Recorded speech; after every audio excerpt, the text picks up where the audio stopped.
Caudal epidural anesthesia can be performed on cattle to provide anesthesia to the caudal body regions for surgical procedures and to block straining and tenesmus.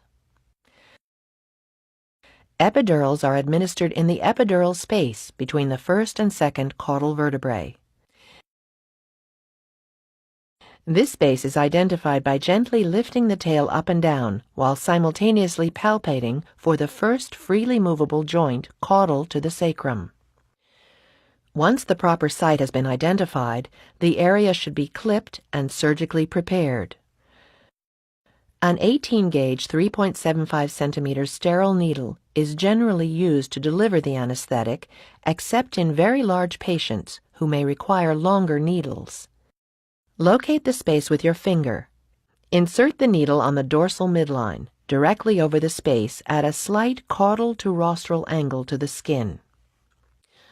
Slowly advance the needle ventrally and on midline through the subcutaneous tissue and the ligament of the dorsal spinous process. As the needle penetrates the ligamentum flavum, you will feel a popping sensation and tissue resistance will disappear. You may also hear the faint sound of air rushing into the epidural space as the negative pressure is relieved and the epidural space expands. Many clinicians will confirm proper needle placement by instilling 1 or 2 drops of anesthetic from the syringe into the hub of the needle. If necessary, gently redirect the needle until the fluid disappears. Once you have confirmed proper placement, attach the syringe and administer the anesthetic. You should encounter no resistance during the injection. The anesthetic will fill the epidural space and diffuse cranially, anesthetizing the nerve roots as they emerge from the sacral spinal cord. The number of ascending nerve roots blocked by the anesthetic depends on the dose administered.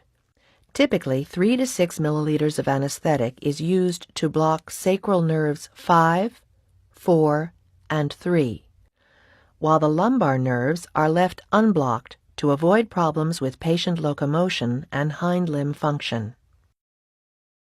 When you are finished with the injection, remove the needle and syringe and allow approximately 3 minutes for the anesthesia to take effect.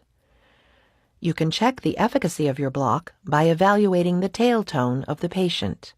The tail should be flaccid and easily lifted. Pinching the skin around the vulva should also elicit no reaction from the patient following a successful epidural injection.